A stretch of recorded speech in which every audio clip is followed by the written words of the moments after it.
What's your emergency? Welcome back to That Weewoo Show, a podcast where we watch and discuss episodes of the ABC show 911. I'm Ellen. I'm Alice. And I'm Bex. Welcome back to Season 3. We've had a bit of a break over the holidays and we're back for Episode 4, which is called Triggers.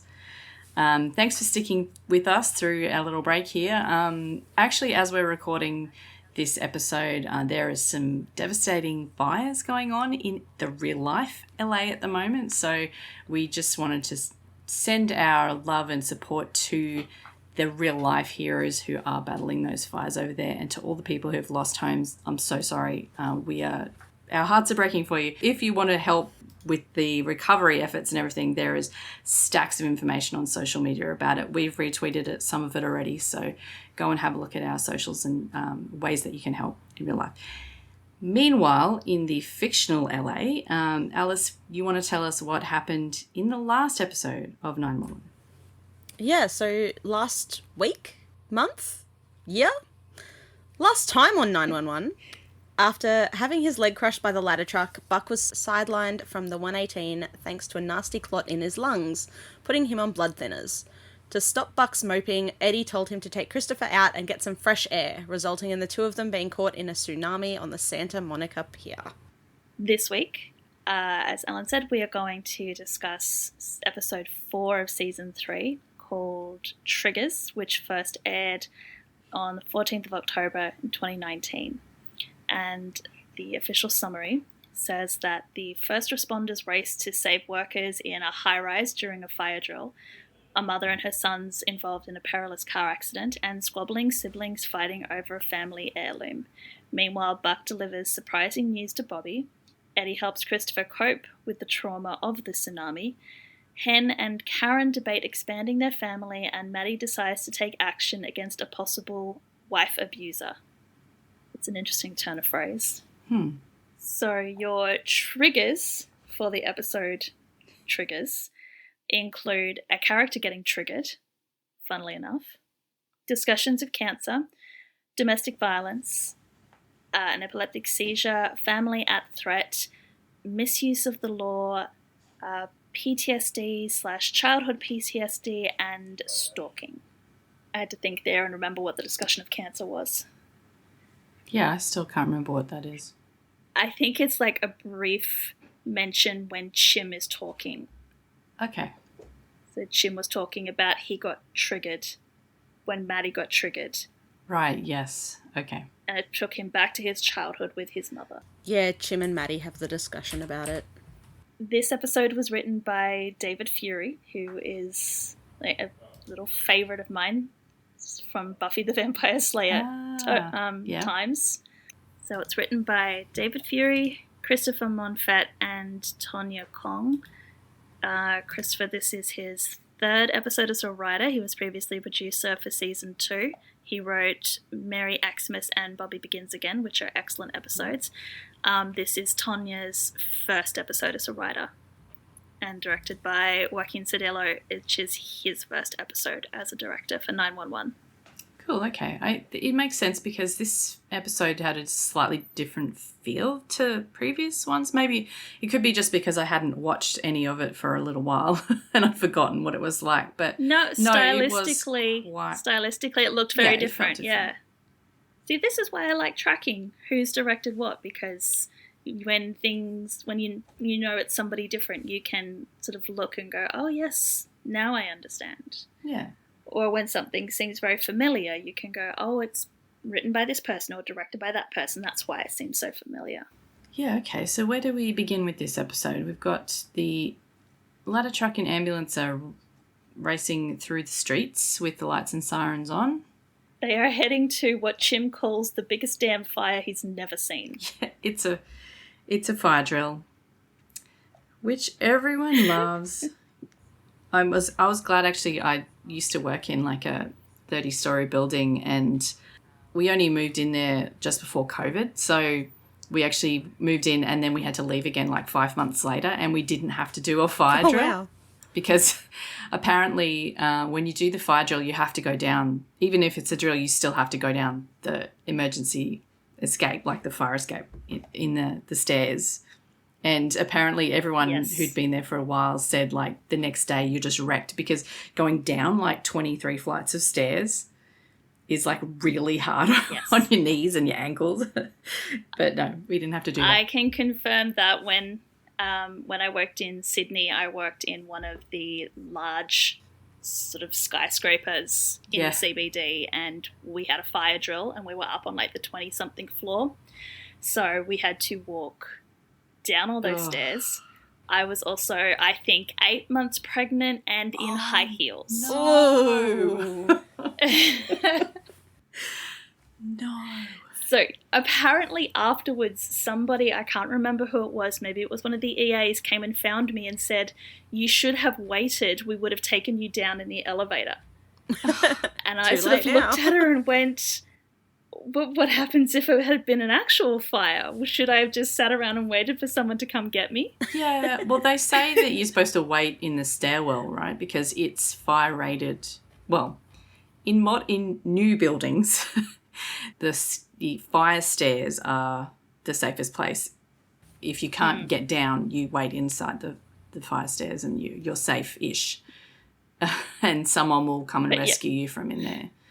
But I didn't know that at the time. No, so yes, I went down all of those stairs. Oh my god. God. Thankfully we were allowed to take the elevator back up though. We weren't forced to climb the stairs back up because that would have been an absolute no-go. When I was working in, it was just a 3-story building, I think. We had we'd do a fire drill occasionally, which was fine. But then we went through a spat of like 2 months where the fire alarm would just trigger for like no reason. Oh. And so we'd have to like go all the way down and out and wait for the fire department to come and clear it. Right. And be like, yep, it's false again. And then at one stage a truck ran into like one of the sprinklers, which triggers the whole thing, and we all had to evacuate. Oh, God. But like this was a store, and I remember once we had a fire drill. And so we all had to evacuate and we're helping customers out, and a customer was working on like a project on one of the computers and didn't want to leave. And we're like, no, like we can't just leave you here. Like you have to go. And they're like, but it's not real. And we're like, we understand that, but it might be. Like you need to get out of the building. Yeah. Oh dear, fire drills are fun. Anyway, at least this building is not that many stories high. I think we see what's his face come in on the 10th floor. And there were still people coming down onto the 10th floor. So it's over 10 stories high. Okay. Yeah, well, there are a lot of stairs, like, you know, going around in a big spiral, as we see a bit later. I find it interesting that I guess I never really thought about the fact that if it's a fire drill for the building, the firefighters have to respond to it, and it's a drill for them as well. Yep. Never connected that in my head before. Yeah. So.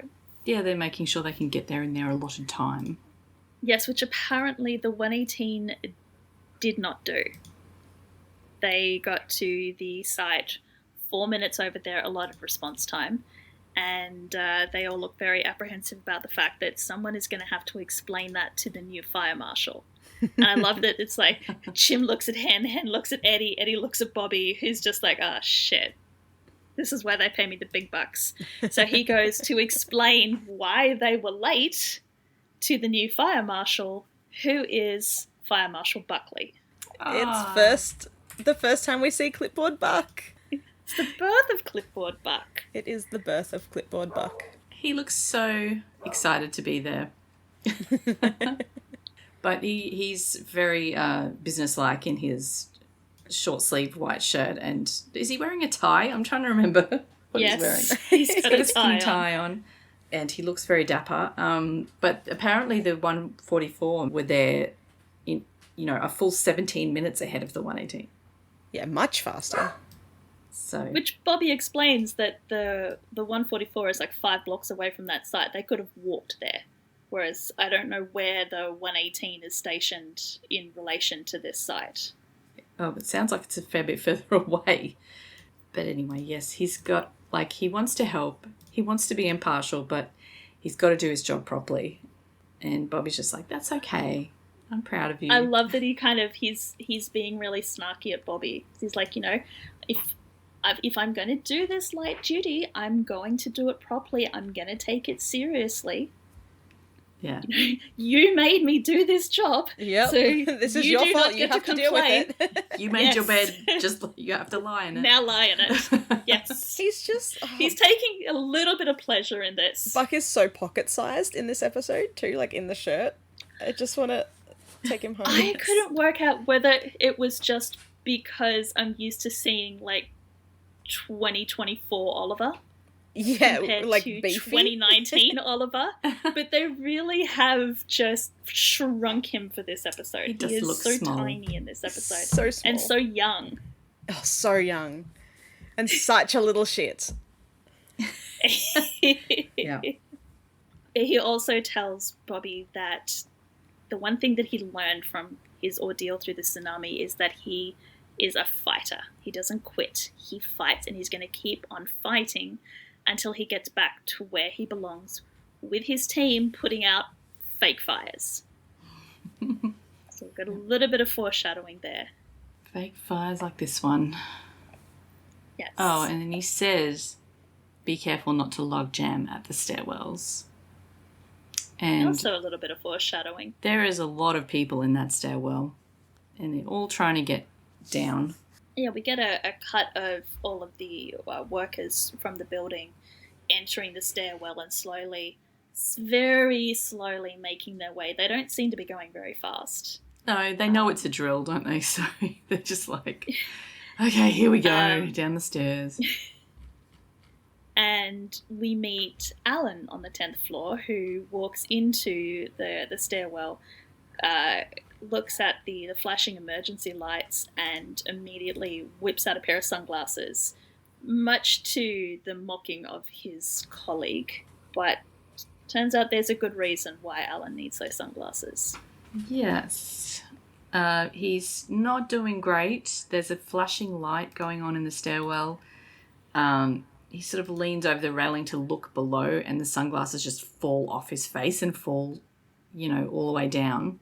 Yeah, it's the weirdest stairwell because it's not an enclosed stairwell like you would think. It's one of those circular ones where you can literally see down the middle. Yeah, it doesn't seem to be a sort of fire escape like I would expect it to be. It's like just a big spiral staircase going all the way down, right? But with a hole in the middle. Yeah. I don't know how fire safe that is, but no, I'm not an probably architect. Not very. But no, not an expert, but it doesn't look very safe, especially once people start dropping stuff down the middle of it. Yes, I actually thought that he was about to throw himself Yes. over the railing for a the moment. way he tried to bear hug the sunglasses. I seriously thought first time around that he was going to topple over topple over the railing after the sunglasses, and we'd just see him plummeting 10 floors down to the bottom. But that's not what happens. The sunglasses drop. Alan does not fall, but he does fall down the actual stairs when he starts seizing. Which his colleague helpfully points out to everybody, yet does absolutely nothing to help Alan. No, he just falls over like a log, Yeah, he gets straight over. absolutely rigid, and then he falls forward into the person in front of him, who falls into the person in front of them, and it's like dominoes just down the stairs. All the way down, we're led to believe, because then the next thing we see is the people right at the bottom near the lobby just come tumbling down. Yes. Into the lobby, which looks hilarious. Don't know how realistic that is. It could happen.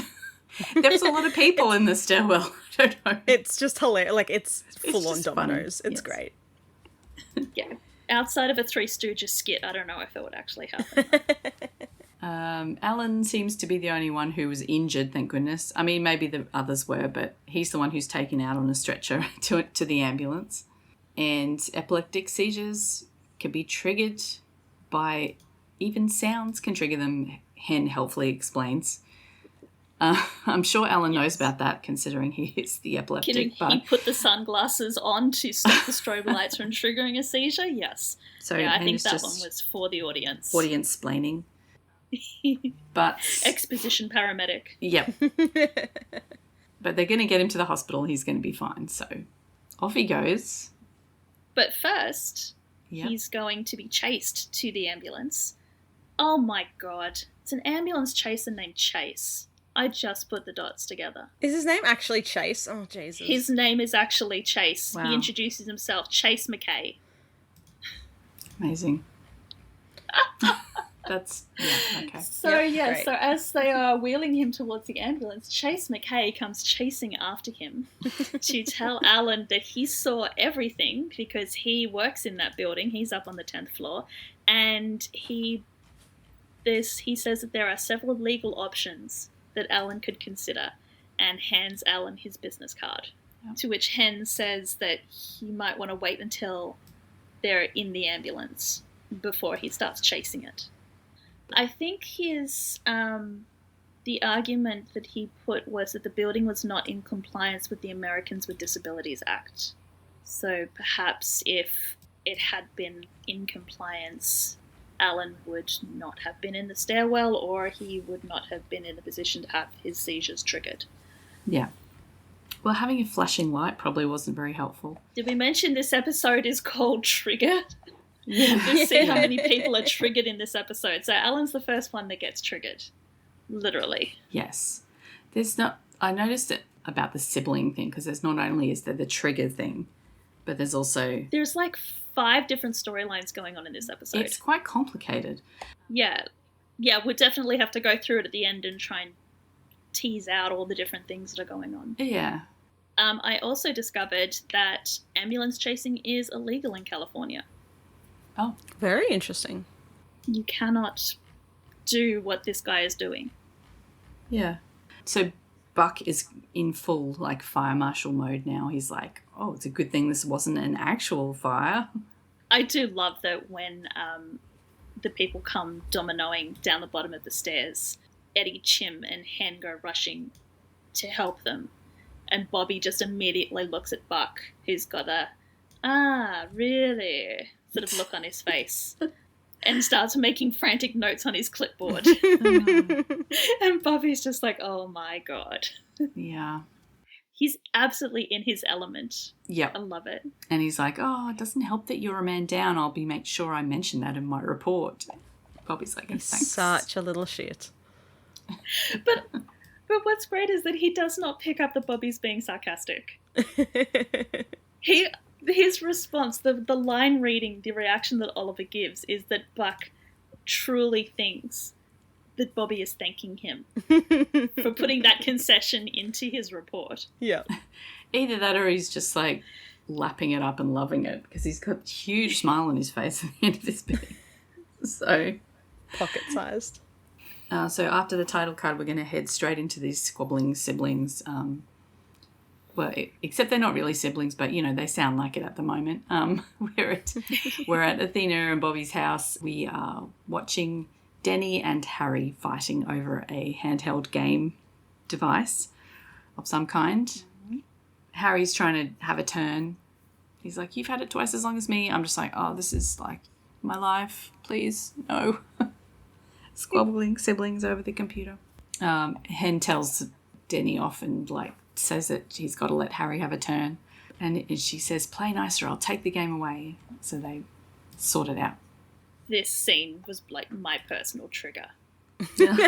Yes. Hit a bit too close to home? Oh, yeah. So it turns out that the Wilsons are over hanging out with Athena to update her on their fertility journey. They are still full steam ahead on the baby making train. They're going to, you know, do induce ovulation, the egg retrieval. The doctor's hoping to grab 15. Athena's pretty shocked at this. She's like, 15 eggs? I thought you two wanted a baby, not a baseball team. They have to take that many just in case they lose. They lose some. They're expecting to lose some, so they hope they get 2 or 3 viable. Yeah, they're expecting to lose half at every stage. So hopefully by implantation they'll get 2 or 3. Yeah, it's a rough old journey, this IVF stuff, but yes. Karen says, that she's always been an overachiever, so she's going to have a baseball team. Then there's some more arguing, and Athena puts on her mum voice, or her police sergeant voice, and says, "Kids!" And Literally just yells, "Kids!" And they're just like, "Oh, shit." It's similar to the teacher voice that Yes. I've heard people have. But, yeah. But what's extra hilarious is that she doesn't blink. She's just like, she's sipping her coffee. She lowers the coffee mug just enough so she can yell at the kids, and then she just keeps on drinking her coffee as if nothing's happened. Meanwhile, Hen is halfway out of her chair, ready to go and adjudicate. And both she and Karen are absolutely shocked when there's just silence from the living room. Yeah. Yeah, and it's like, you need to teach us how to do that. Yep. And then we get a discussion about life with siblings. In this part of the episode, we learned that Karen had, I think she had brothers, or maybe that's just my headcanon that she had brothers. Karen had brothers. Siblings. Yeah. Whereas Hen and Athena were both only children.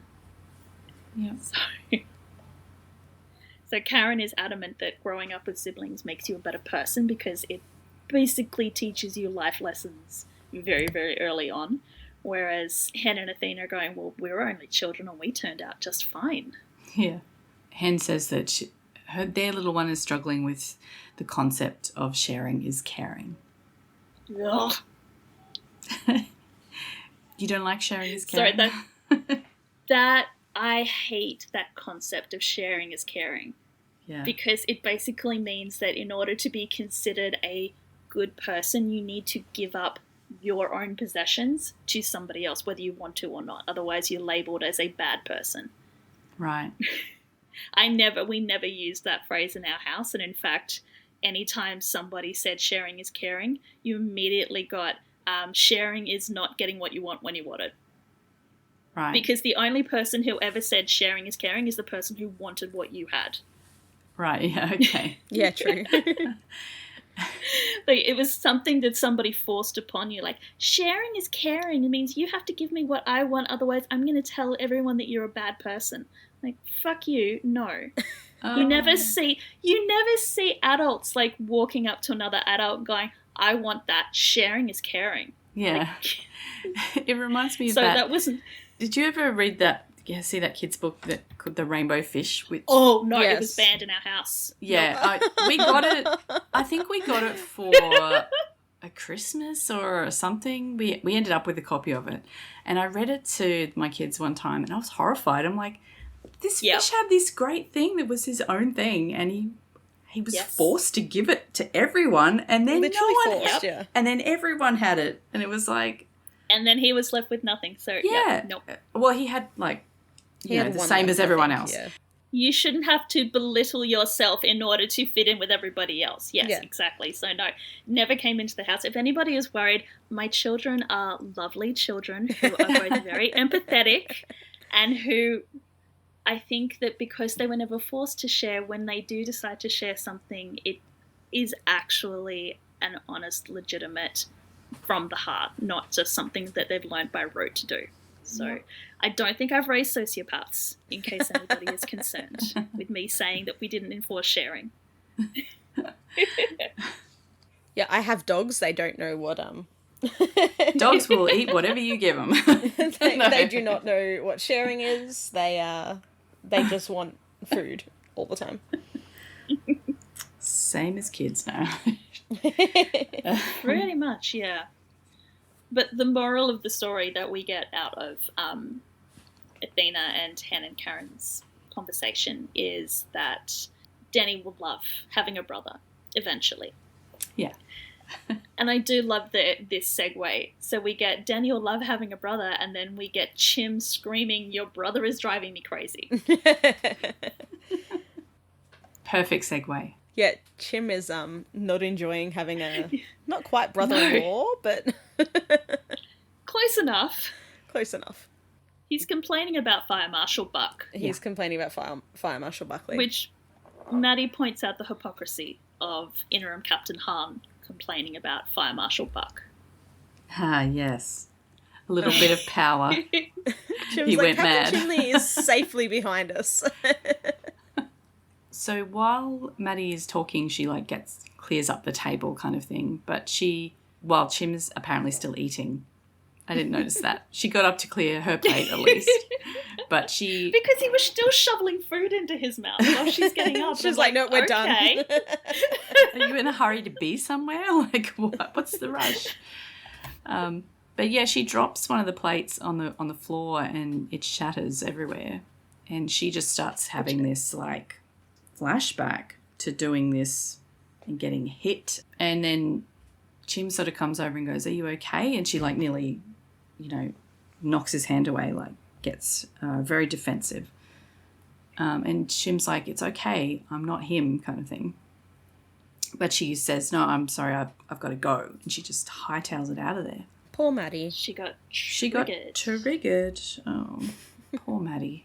But I am this is awful to say, but I'm glad that they're actually doing this because it means that they haven't just swept the whole thing under the rug, it's I believe it's a realistic interpretation of PTSD. Like if something is going to trigger you and you're going to have this kind of flight reaction, I think that this particular moment is accurate and good, and yes, this show does have a horrible habit of traumatizing the characters and then dropping the storyline like a hot potato when it stops being interesting. Yeah. I don't think the next part for Maddie, I don't like the next part of Maddie. I don't like the next storyline that Maddie goes through. Yeah. This part I can understand. You break a plate. If you're used to having your husband abuse you for breaking plates, then yes, you breaking a plate, you would automatically go into that freeze mode, expecting that you were going to get hit. And, it doesn't matter that it's Chim and he's just coming to check that you're okay. You're going to react defensively. They probably could have just stayed with that storyline for Triggered. They didn't have to move on to the next one. That's my personal opinion. Well, before we get to that, we're going to go to the actual station house. Yes, Chim is explaining what happened to an exhausted-looking Eddie. Yeah, he just yawns in the middle of Chim explaining, and Chim's like, "Oh, is my crisis boring you?" And but Eddie reveals that Chris has been having nightmares since the tsunami. So I don't know how long after the tsunami this is. We don't really see a lot of beach type shots in this, right? I just assume everything's cleared up now. Yeah, we don't know how long Buck's in a new role. He's not, covered in scratches and stuff, but I guess it's still pretty fresh. Well, I'd say because Bosco is still there, that it hasn't been that long. Because you'd think that if it had been a significant amount of time, they would have fixed up her firehouse, got them a new captain, and she would be reassigned back to whence she came from. But she's still with the 118. Yeah. Yeah. And in fact, Bobby says that she's there temporarily, so temporarily for me would be short term. But yeah, Christopher's been having nightmares. He's waking up screaming and crying, and he won't talk to Eddie about it. And then Hen pokes her head around as they're walking out and goes, "Careful, guys, the hall monitor's here." And it's Buck. And it's Fire Marshal Buck has decided to drop off his report on the fire drill in person. Yeah. I love that Buck's just like, "Oh, did you guys paint? Why does this place look smaller?" And Chim just goes, "I think your head just got bigger." And apparently he's bumped up the numbers so that they actually passed. He got fancy with the math. And Eddie's like, "You don't know math."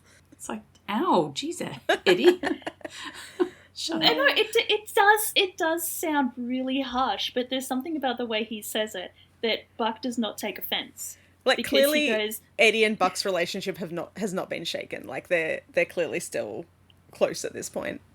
Yeah, because Buck says, "You don't know math," and Buck goes, "Which will be my excuse if anybody calls me out on it." But yeah, anybody else saying that, I think Buck would have taken that very, very differently. But because it came from Eddie, he seemed to be okay with that. Mm-hmm. Because he's apparently, yes, he's not good at math. But yeah, Buck also says that he got a call from the lawyer, the ambulance chaser, who wants to talk to Buck about the building violations. He was passing out cards like candy. Yeah. And then Bosco interrupts by calling for Eddie. Well, actually, she calls him Diaz, which is interesting because when Eddie started, he was just like, if they want me to answer, people don't call me Diaz. Oh, yeah. I wonder if it's because... She's temporarily there. No, I was going to say, I wonder if it's a military thing, but Lena served, right? That was No, her captain background? did, I think. Her captain served. Yeah. That's right. But yeah, so she calls out, hey, Diaz, I need a spot over here. And Eddie's just like, yep, got you. Good to see you. And, like, bounces off. And Buck's just like, who the fuck is that? Who's talking to my man without me? And once again, Hen and Chim just throw Bobby to the under the bus. Yeah, they're just like, bye. Immediately slink off. See ya. Leaving Bobby to explain that, like we said, this is Lena. As we know, but Buck was kind of busy at this point. Her station was smack in the middle of the impact zone of the tsunami, and her crew has been temporarily reassigned. So Bobby, I guess, decided to adopt her for a little while. Yeah, I'm sure Eddie would have, like, vouched for her, too. Yeah. Oh, yeah. Buck is, like, scandalised. But Buck's just like, you replaced me? Bobby's like, no. It doesn't help that he looks over at his locker and Lena has put, I'm assuming it was Lena, has put masking tape over Buck's name and written her own name on the locker that was his. My favourite part, though, so, like, they haven't just put Bosco over the Buckley. No, it's Osco. Yeah, they've put Osco and left the B. So they've just covered, like, half of it. And Bobby reassures him. He's like, no, you're still going to, like, your place will still be here when you're ready to come back. And Buck's like, no, I'm ready now. And but then they get interrupted by the alarm and they all have to run. Yeah, so Buck's still not happy about being sidelined. As much fun as he's having being Fire Marshal Buckley. He just wants to get back out there. I think he was okay playing Fire Marshal Buckley when it was clear that he was just playing Fire Marshal Buckley, but there was still a spot for him on the 118 when he was done playing. Yeah. But having Lena in his spot literally Yep. had, like, the RSD is kicked in and he is now convinced that there is no spot for him. Yeah, he's been replaced. Anymore. Yeah. That he's going to be destined to be Fire Marshal Buckley for the rest of his life. Like, Lena's taken his man, taken his locker, and taken his place in the 118. And Poor Buck Buck. is not happy about it. And I can't blame him. He's taking her hard. Everybody leaves to answer this call. Buck goes straight over to his locker and rips the masking tape off, reclaiming his locker. Yeah, he's like, fuck this. Paulina's going to get back from it, because, like, she's not involved in this at all. Like, she's never even met Buck. No. She's going to get back and be like, who the fuck ripped my name off? Like, what is going on here? She's going to think somebody in the 118 has got it in for her. Yeah. Well, Which, I mean, she's not wrong there. Yeah. All right, it's time to go check in with Eddie and Chris. Poor Christopher. Eddie's having a nice sleep, although I think it does appear at the start of this like Eddie is the one having the nightmare. But he sort of shifts around and then he hears Chris calling him and he jolts awake and sort of goes in to check on him. I think it's that thing where the sounds from reality invade your dreams. So whatever he was dreaming about, he can hear Christopher. Yeah. And then it's like a couple of seconds he thinks he's dreaming, but then he actually realizes what's going on and snaps awake. And Christopher is just sitting up in his bed, just repeating over and over, she was drowning, she was drowning, she was drowning, she was drowning. Poor Chris. Like, he has had a rough couple months. Yeah. Yeah. But give it up for Eddie putting him into therapy. Yeah, Eddie won't go into therapy himself, but at least he's doing right with his kid. Yes. Yeah, he and the doctor are talking about, whether he's spoken about it at all, and he just says that he's spoken about being at the pier with Buck, but that's not the reason he's having the nightmares. Like, the doctor says he's still processing the trauma, and he's working his way through it. It looks like he's working. Part of it is through dreams, but also he's doing a little bit of self-art therapy. He's drawing out his feelings. He's and I drawing have to tell you, I spent way too much time trying to figure out what the Fireman Sam figures were, which sets they were from. Because we get a shot of Chris in the therapy room drawing, and next to him are these little firefighter figures, and they're Fireman Sam. I didn't even realise how Fireman Sam... What on earth is Fireman Sam? Fireman Sam was a British TV show about... You don't know Fireman Sam? She doesn't have kids. She wouldn't know Fireman Sam. But didn't you watch it when you were little? Kids. Wasn't Fireman Sam around when we were small? Yeah, because it was puppet. It was like marionettes, puppets, like that weird... Or stop motion type thing. Yeah. Yeah. Oh, like Postman Pat. Yeah, it's the same thing. Like, same pretty company, much just, I think it's the same village. It's like a small Welsh town that has, and Fireman Sam is like the only firefighter in this town. And like, there's that one guy, like Norman, is like a total psychopath and just sets all the fires because basically he's in the middle of everything that happens. So the figures that they've got on the table with Chris is you've got Fireman Sam in an O2 mask. You've got Sam in an orange jumpsuit, which was the one I couldn't find, but I think it's from when he goes up in Wallaby 1 or Wallaby 2, which is like the rescue helicopter. Oh, yeah. And then it's got Penny, who is one of the other firefighters, and she's got a very mask-looking appearance to her.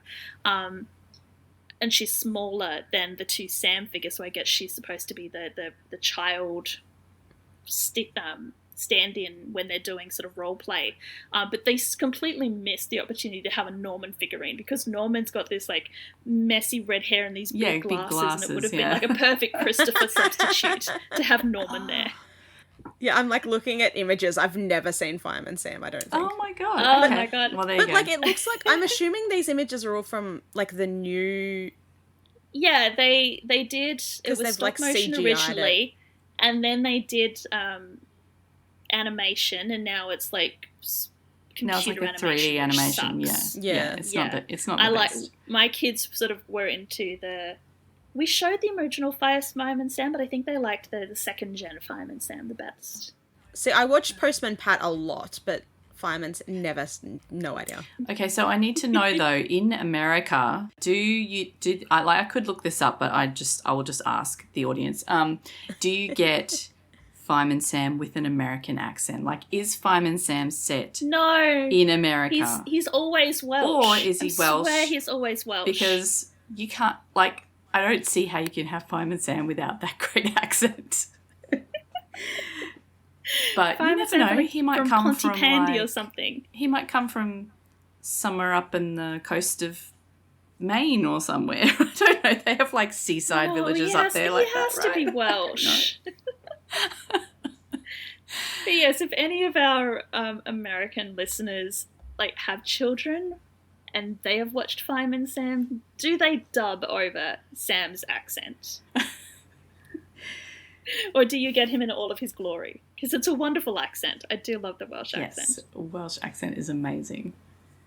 But like I said, I spent way too much time being fixated on these little figures. Yeah. And probably not enough time on what Christopher was actually drawing.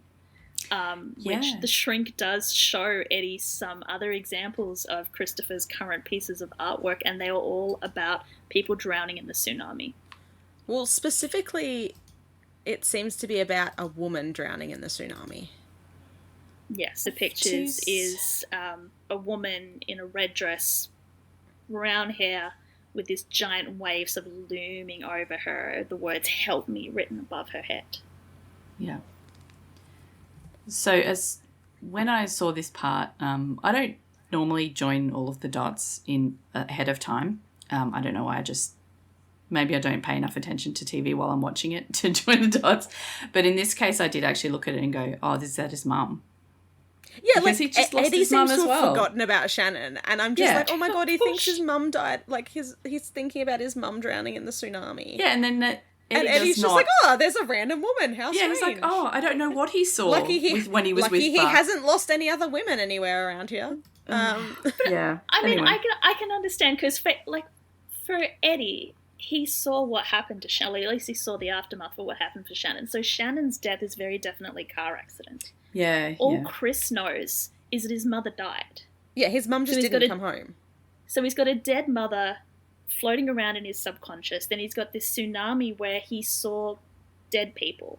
And so his poor little, And he would have heard, I'm sure Eddie couldn't have sheltered him from all the news where they would have spoken about, how many people died and... Yeah, so his poor little, what is he, 10 yet? 10, 11, somewhere around there. His subconscious has just put these two things together and gone, dead mother, tsunami, we're going to dream about your mother dying in the tsunami. Yeah. Oh, poor Chris. But yeah, Eddie's a little bit too literal at this point. He's just I guess about who has drowned. If he hasn't mentioned mum at all, then I guess that makes sense that he wouldn't think of it. But yeah. Anyway, the doctor encourages him to just keep on loving him, and just love him anyway. He'll work through it. Okay, time for Maddie to do some sleuthing. I hate this storyline. Yes, so Maddie gets a 911 call, which is just silence. And every time Maddie speaks, she does not get a response until, I think, the third or fourth time when she finally hears a woman's voice on the other end. She sounds very shaky. She's not speaking clearly. But then, before Maddie can get any information out of her, we hear a male voice in the background asking, "Who the hell are you on the phone with?" And the woman immediately says, "I'm sorry, you've got the wrong number," and hangs up. Yeah. And this triggers Maddie looks very shaken with this one. Because I'm certain that she has made that phone call many, many times herself. So she thinks she knows what's going on. And she searches the number in the system that they use in 911 and discovered that phone number has called 911 5 other times. And of those 5 calls, dispatch got no response from the caller and the call was terminated at the caller's end. So naturally, Maddie does what everybody would do, would be call the number back. I don't think this is part of the 911 playbook, actually. I think you're not supposed it is to not. do that. Once again, it is Maddie completely overstepping her bounds. Yeah. At least this time she did it using the 911 system and not calling it from her personal cell phone. Like she did last time. Yeah, that's right. But she calls and a man picks up. I believe that it's the same man who we heard earlier, and she pretends to be a telemarketer. And the man immediately cuts her off and hangs up. Well, at least she goes and tells Josh about it. It could be, it could have been worse. She could have just gone off and done some stuff, but she should have told Sue, though. She should have gone to Sue about it. Yeah. Because Josh does not give her the best advice. He's not helpful. I blame Josh for everything that happens next. This is all Josh's fault. Josh honestly has the worst advice. We love Josh, but what the hell, Josh? His basic answer is, what you gonna do? He's like, we'll just send someone to do a welfare check. It'll be fine. Maddie's like, no, that's going to make everything worse. And Josh is like, you want to help her, I get it, but if she's not ready to accept that help, Maddie agrees, yes, there's nothing we can do because, once again, she has been in that situation. And Josh commiserates with her and says, he's been doing this job for 8 years and he wish he knew the magic words to make someone realize they can get out. But he still hasn't found them. Or maybe the words just don't work over the phone. Oh. Yeah. Which is why I blame Josh for everything that happens next. Yes. Yeah. Because if he had not said that, he has planted the seed in Maddie's head. Damn it, Josh.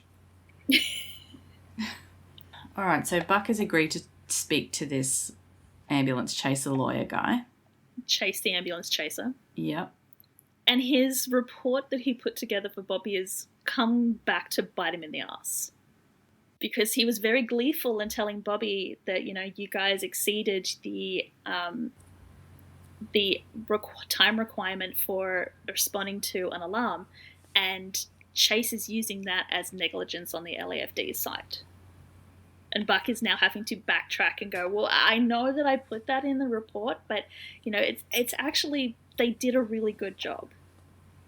Yeah, it's actually a pretty decent time. But then it comes to light that the lawyer isn't actually going after the people who own the building about the problems with the building. It's actually the fire department. They're suing the city. Yeah, 42 injured people going into a class action against the city. And we discovered that Chase has targeted Buck in particular because in his experience, disgruntled employees often make the best witnesses. Buck's like, I'm not disgruntled. And Chase is like, no, but I know about you. I know all about the accident. I know that you've been fighting with the LAFD to get back to full duty. And then once again, Buck is on the back foot because he has been pushing to try and get back, and now he's having to defend the LAFD against Chase. Like, no, they're just trying to protect themselves. There's good reasons why I understand why I'm not allowed back on duty yet, even though I think I should be. But the lawyer does what lawyers do and talks him into it. It's like, who's protecting you? He plants that seed as well. Yeah. Maybe this episode should be called Planting Seeds rather than Seeding. Triggers. Yeah. But, Buck says he can take care of himself and gets up to leave. Yeah, gives this big speech about how the LAFD and specifically the 118 are family. And there's nothing stronger than family. And then we cut to a family. There are some interesting segues here. These segues are so good in this episode. So we have a family road trip, which seems to be going swimmingly because the two kids in the back seat are calling each other scuzzbag. Well, actually, the eldest is calling the youngest scuzzbag. They're sitting right next to each other. I don't know if it's like a really small car or like it's not a No, small car because it's big. not. It's like an SUV, right? It's so weird. So you've got the eldest brother is sitting the passenger side of the car window. And then the younger brother, Jesse, is sitting in that middle seat. Yeah. Which, just for those scenes though, because then there's another shot where he's sitting on where he should be on the other window. Yeah, I don't know. But I guess maybe he moved it's over for filming just to purposes. annoy. Just don't question it. I'm going to assume it was because the way they had the camera set up, if they had Camden and Jesse on either side of the car, they couldn't get the shots that they wanted of the two of them over the shoulder of Mum driving. Yeah, if you notice, whenever there's people in the back seat in TV shows, like their person's always in the middle. It's for framing. Yeah, so I'm assuming that they had to move Jesse into the middle so that he would always be. They could have like one shot and have all of the actors in shot together. Yeah, but it looks weird. It does look weird. It's like, oh, these kids are fighting. Let's just shove them right next to each other. Yeah, and they're driving around the side of the hills, and Mum keeps turning around to shout at them like, settle down, whatever. And they're all giving each other wet willies and stuff. You never do. Like, there's a mirror. Like, just don't turn around while you're driving the car. Yeah, she ends up swerving around, especially when you're on like a windy mountain road. Like, I feel like that's probably the worst time to do that. But anyway, it's a red herring though, because the way that she's swerving and the way that she keeps turning around to look into the back seat, you assume that the car accident is going to be like an actual car accident, especially when they have the fuel tanker coming up Yeah. the hill toward them. Yeah, You right? assume that there's going to be some kind of collision that ends with like a fiery ball of flames. And they get close Yeah. because Camden starts hitting Jessie, and the mother completely turns around to yell at her son, swerves into oncoming traffic, which is the tanker. And it's only when her kid starts screaming at her that she turns around, realizes that they're about to become a pancake, and swerves back into their own lane. Yeah. And then she pulls off into a shoulder so that she can have like a panic attack at the close call that they all just had. Yeah, As she and then should. the boys just start laughing at her. I'm like, oh my God. Like, you should have seen your face. I'm like, oh, you guys nearly died. Like, You really? guys have no idea how close you came to being crispy critters. Oh, yeah. But then she sees the funny side, apparently, and starts laughing too. But I think she's just happy that they're suddenly on the same side. Yeah, the relief. For something that they're not fighting anymore. And if they're laughing together at her, she will take that. Yeah. But then they are going to drive off again when the ground underneath the car breaks away. And the car falls and they all scream. And the next 911 call is one of the boys. I don't know whether they have a phone in the back there or they're calling on the mum's phone. Either way... I'm going to assume that they had devices back there. I'm pretty sure one of them had an iPad or something. Yeah. There's something that they can make a phone call on. Yeah, somehow the older brother makes a 911 call. Yeah. And the dispatcher's like, okay, what road are you on? And he's like, we're not on a road. Yeah, and then we get the road is visual gone. of this car just balancing on he's like they're basically off the edge of the cliff, just barely hanging on. Yeah, they've dropped the cliff, and then there's a little sticky outy bit halfway down the cliff that they've landed on, and that's just holding them in position. Yeah. But Camden, we're assuming that it's Camden, is talking very, very quietly because he doesn't want to risk, if he speaks too loudly, that will upset the balance and send the car tumbling over. So the 118 get dispatched. Hopefully they arrived within their allotted arrival time. Yeah, they meet an LAPD officer who gives them the lowdown. They tumbled a bit before before catching on the brush, so they've got something there that's hanging onto them a little bit. But Bobby tells everyone their jobs, like set up the winch, you guys get down there. Like Eddie and Lena apparently are the chaos duo to rappel down the cliff or the abseil. No, Eddie's manning the winch. Oh, that's right. Eddie mans Chim the goes winch. down. Yeah, okay. So Lena goes down, and Chim volunteers himself to also go down because he's worried about Judith, who is the mother, because LAPD have told them in their sit rep that she is non-responsive. So Eddie sets up the winch, and interestingly, he sets up like the tripod winch, which the last time we saw them do rappelling over a cliff was when they went after the bouncy house, and it was this tiny little, not tiny little, but it was a square winch that they set up on the edge, and that was connected to the ropes, and that wound everything up and down because Chim was manning it. Whereas this one, it's a giant tripod that, from my quick Googling, kind of led to me to believe that it's only used for vertical descents. Oh, okay. And they've actually got it set up so the cable is coming off the ladder truck through this tripod down the cliff. So it's a really weird setup. Yeah, I mean, at first they're trying to, like, they're not only are they lowering the guys down so that they can bring them back up again in the basket thing, but they're also trying to anchor the car so it doesn't fall any further. So they must have, like, multiple cables going down somehow. Lena takes a cable down and connects it to something on the car to secure it. That's the first thing she does before she starts talking to the boys. It's just interesting. Yeah. They don't go into super detail to show us how it all works, but but I wish they would. The logistics are interesting. That's just my brain. My brain will get caught on like one tiny little detail. I'm like, yes.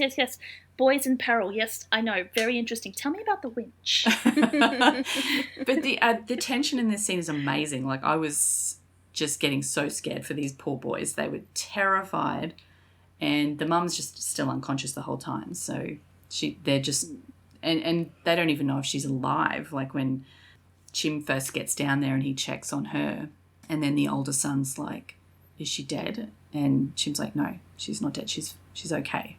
Yeah, like Bobby's like, how are the kids? And Chim very quietly goes, terrified. Terrified. Oh, God. They look rightly slow. These actors have done a brilliant job, actually, at looking completely terrified. So, yeah, the kids are actually really awesome in it. Like, sometimes you get kid actors and it's just like, it's clearly a kid actor.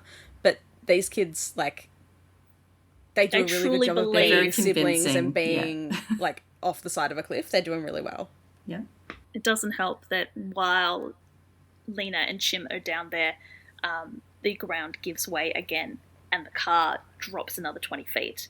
And both Chim and Lena have to swing out of the way so that the car doesn't take them down.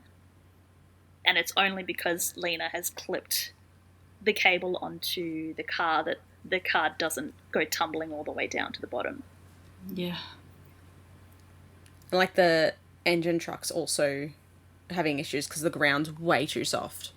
And then, so they have to move everything back so that they don't all end up going off the cliffside, which is a good move. But so they start getting the kids out. They take the mum first in the basket because she's, still unconscious. And then the big brother has to convince the little brother to go first, which is so sweet because after they've been having their big argument, he's like, Jesse, listen to me. You need to go first. I'll be right behind you. I'm just sitting there going, oh, my God. So sweet. Yeah, and when Camden and Chim are having the discussion about the mother, and Chim is reassuring him that their mother is still alive, Camden's response is, good, because Jesse's only 9. He's too little not to have a mum. Yeah. And Chim's like, well, if you do exactly what I tell you, I'm getting both of you out of here and no one's losing their mum today. Yeah, so they get Jesse out. Is this where Chim's having his little flashback moment? Yeah, Chim has his little flashback moment. Yeah. I'm trying to remember whether we actually see anything about his mum or if he's just looking like he's feeling it. It's just, when Camden says Jesse's only 9, he's too little to not have a mum. Chim, like, you see his expression sort of falter. Yeah. Yeah, at first I thought he was just, having an emotional moment, feeling that. But then later he does explain to Maddie that what was going through his mind at that point. Yeah. It's because he was a little kid who didn't have his mum. Yeah. But, yeah, just as they get, as Chim gets him free, they have to cut the car free and it tumbles down to the bottom of the cliff. And they literally cut it free. Like, Eddie pulls out a pocket knife and just slices through the cable that's holding the car up. And I assumed that cable was metal. Yeah, I would. Apparently not. Something that would be strong enough to connect to the winch in the fire truck and down to the car, and you wouldn't have to worry about it coming unthreaded from the stress of holding up these vehicles on this terrain. Yeah.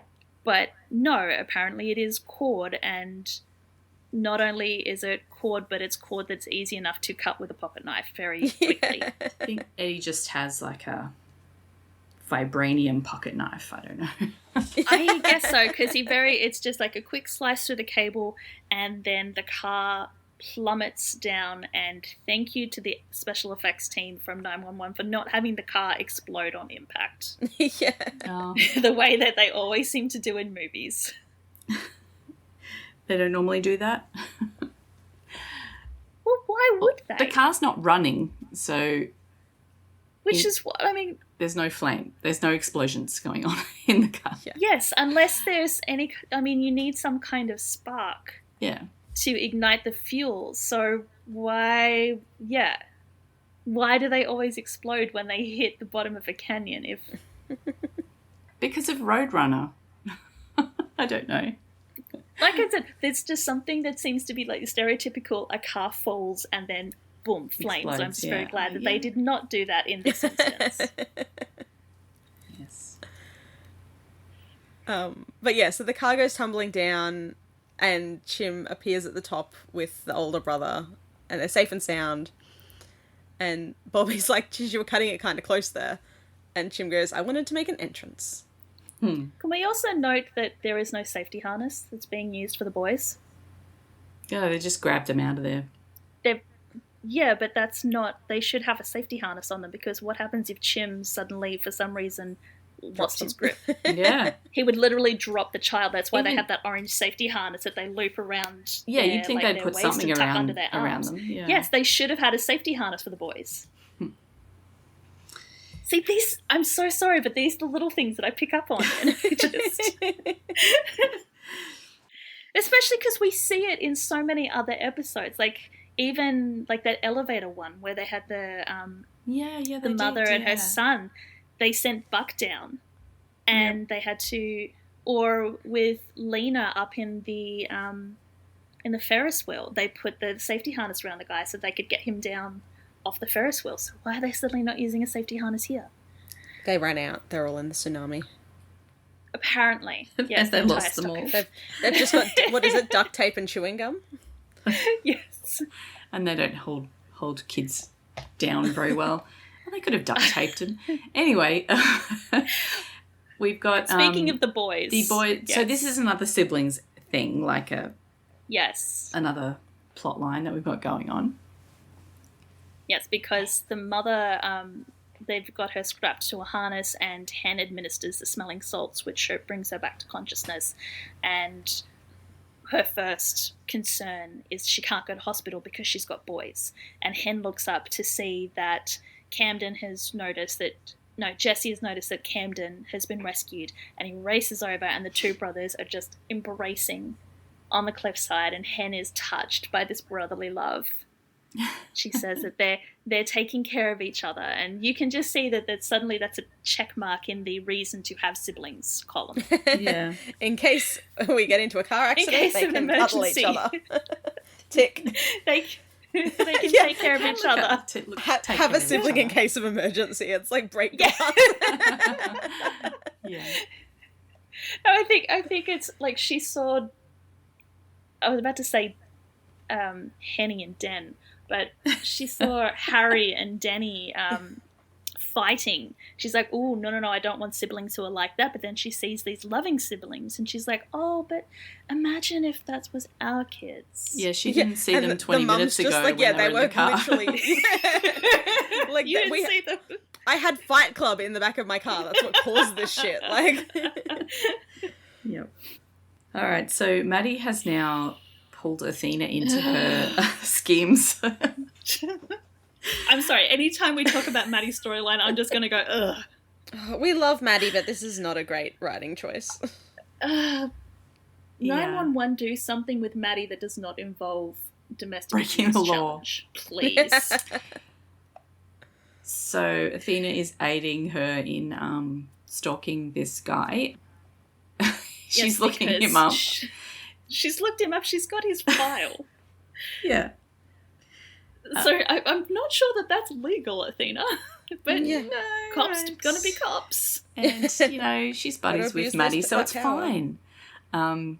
She's got just a couple of D&Ds, and then she explains that that's drunk and disorderly. It's like, thanks for that. But he's only got one speeding violation. He's fine. Like, Maddie sort of prods him, like, prods her. No arrests for assault or anything violent. She's like, no. Nothing that's made it to his record. No, Maddie's like, oh, maybe I'm just chasing shadows, but thank you for your help. And then it turns out that she is sitting in a car, like Outside somebody's house. yeah, staking out the address. Mind that you, she Maddie has says discovered. that she feels like she's maybe chasing shadows, and I immediately start singing Cardigan by Taylor Swift. Of course you do. Don't Naturally. sully Taylor Swift with this storyline. Although that does Chasing put shadows in the grocery line. It's a very interesting spin on the teenage love triangle if you bring in that implication. So Maddie goes into incognito mode by pulling her hoodie up. And a man gets out of the car. A car just pulled up, and that's why we could see her, because the headlights shone in her face. The car's also blasting metal music, because we all know that domestic abusers blast metal music from their car speakers. Apparently. Just to make sure everyone knows that they're a bad guy. He yells out somehow that we can hear him from inside Maddie's car. I don't know. Like, he goes inside the house, and yet even though he's inside the house and Maddie is inside her car, she can hear him clearly say, "I'm back, what's for dinner?" Yeah, he's very loud and demanding of dinner, apparently. And has left the door wide open. Yeah. You'd think he'd shut the door so she can't escape, but sure. But a different guy is cooking some green flag greens. But Bobby. see the segue, like, Vincent's gone, "What's for dinner?" And apparently we're having sweet potato and collard greens at the Groans household. Yeah. Beautiful. 10 out of 10. No notes on these segues. They're hilarious and amazing. They're quite seamless. So we're having candied yams for dinner. Bobby is not happy at Athena because she invited him without talking to Bobby first. Him being Buck. Yeah, but they don't... She's invited Buck. We don't know that yet. We don't know until he walks in, Yeah. until we see him having dinner. It was a bit But yeah, confusing. Athena wanted him to know no matter what, he's still family, and she thought dinner would give the two time to work things out. And Bobby's like, "But I didn't tell him." And Athena's like, "I thought you said he came by the firehouse." And Bobby's like, "Yeah, he did, but then we had to go on a call, and so I didn't get to tell him." At which point I'm going, but wait, at what point were you going to talk to him? And then I realised it was that one sentence when Buck was spiralling about Lena, Bobby goes, "Buck, listen." And apparently that was going to be his segue into talking about what he was going to talk about. Yeah. I'm like, that's... Well, to be fair, like, he didn't expect him to come by the firehouse.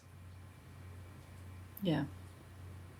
But if he was going to tell him then that it was him that was stopping him, hadn't he already told him that before? Like, back in the hospital, in the last episode, he already told him that it was the painkillers that were... Yeah, but the way that they framed it in that episode in Kids Today, it was that the LAFD had ruled that Buck couldn't come back because of the blood thinners. Okay. And so Bobby was like... trying to blame, like, it was the nameless, faceless overlords of the LAFD.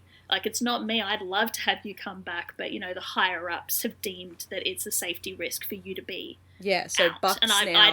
I just have to follow these orders. But now Buck is going to learn the truth behind that situation. Yeah, Buck's, like, basically hassling Bobby, going, "Oh, well, if you say that I'm fine." So we cut to dinner. Oh, I do love that Athena's reaction to, like, Yes. I didn't tell him. I'll get the wine. She's like, "Oh, I'm fucking done with these idiots." It's like, oh, this is not going to go well. I'll get wine. Wine and popcorn, but I don't know if the popcorn's going to go with the collard greens and candied yams. Yeah. But yeah, Buck's very proud of himself that he told the lawyer off big time. He's like, "I said, you're not going to get me to sign any affidavit that blames the 118 for anything." And Bobby's like, "Yeah, I appreciate that." And Buck just keeps going. "The nerve of that guy to think I'd turn on my friends. Yeah, the nerve of that guy, huh? It's getting very shadowy around here. He missed Cap's cooking, and Bobby goes, "I missed your eating." But then Athena offers him some collard greens, and Buck goes, "Nope, not for me. Can't eat those while I'm on the blood thinners. There's too much vitamin K." But there's this split second where Athena looks mortally offended that he's not Yeah. having collard greens. And it's only when he explains that it's for medicinal reasons that she kind of relents and goes, well, okay, I guess that's okay then. Yeah, You don't have sounds to like eat you're them taking now. your health very seriously. So my mum, I'm pretty sure we mentioned the last blood thinner episode that my mum's on blood thinners.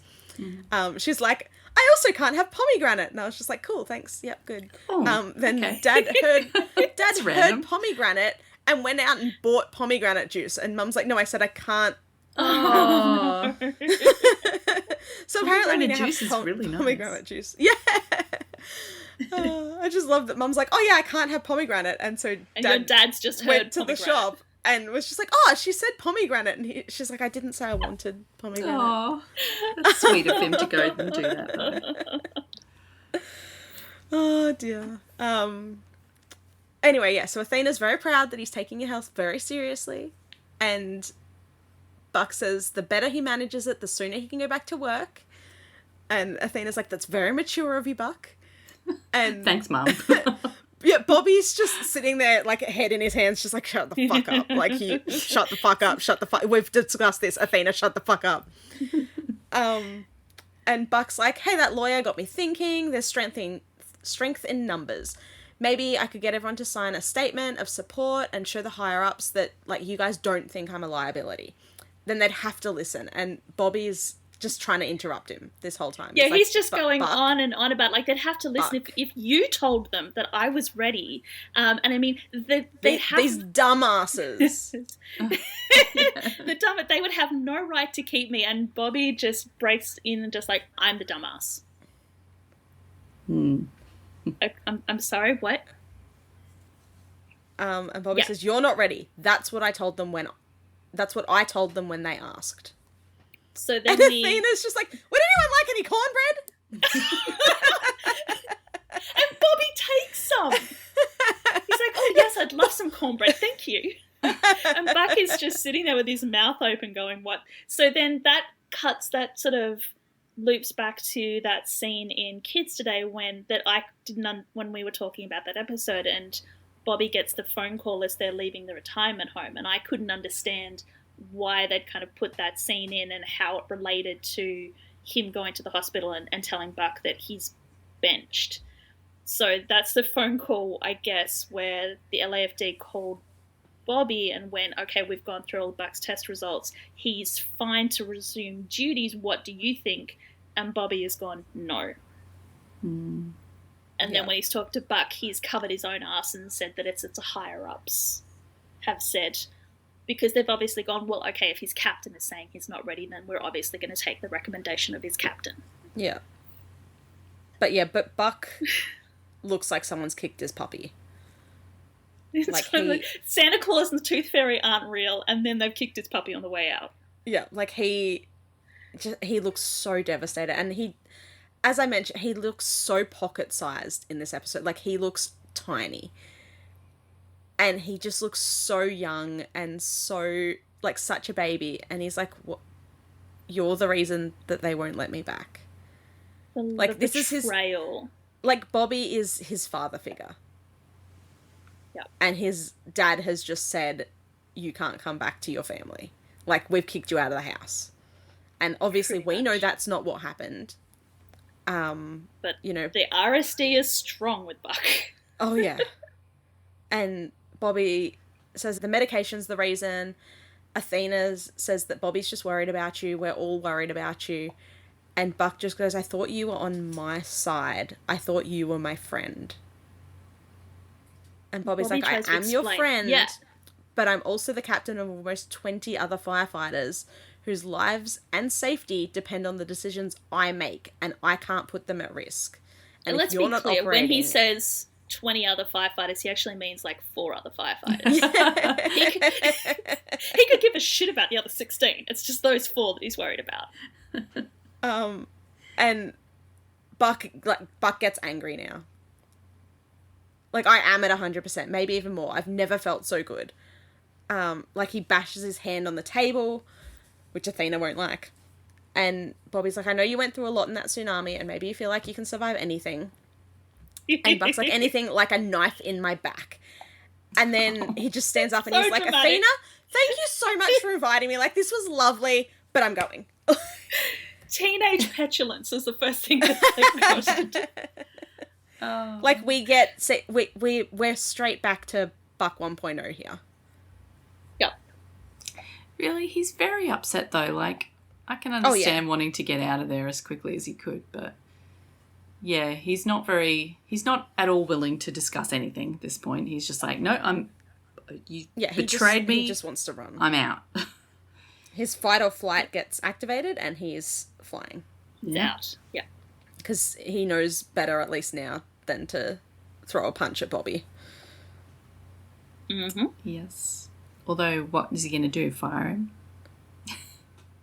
I mean, officially he's still on light duty, so yeah, he can fire him. Yeah, yes, he could fire yeah. him. He could kick him out completely. Yes. So yeah, at least there's some, like, thoughts in his head. They're all just sad. Yeah, poor Buck. Betrayed. Then we cut back to the other Buckley, who's also making terrible choices. They're all in the middle of it today. So apparently Maddie's stereo hearing is still kicked in. Yeah, I was going to say she's bugged the place or something. She can't hear what's happening. I don't know. She's got that weird little, like, sonar thing that you can point at places and then you can pick up, like they have in, like, spy movies, where you can beams the sound and you can hear it clearly. We have one of them. They're not too hard to get. Oh. Oh. Okay. Well, okay then. But, yeah, so Maddie is hearing what she thinks from her life experience is the sound of abuse. She hears arguing, she hears stuff breaking, and then the man that she saw going into the house, which I guess is Vincent. I mean, the subtitles say that he's Vincent. We're assuming that he is Vincent, considering that that's the name that we were given from the file that Athena was reading from.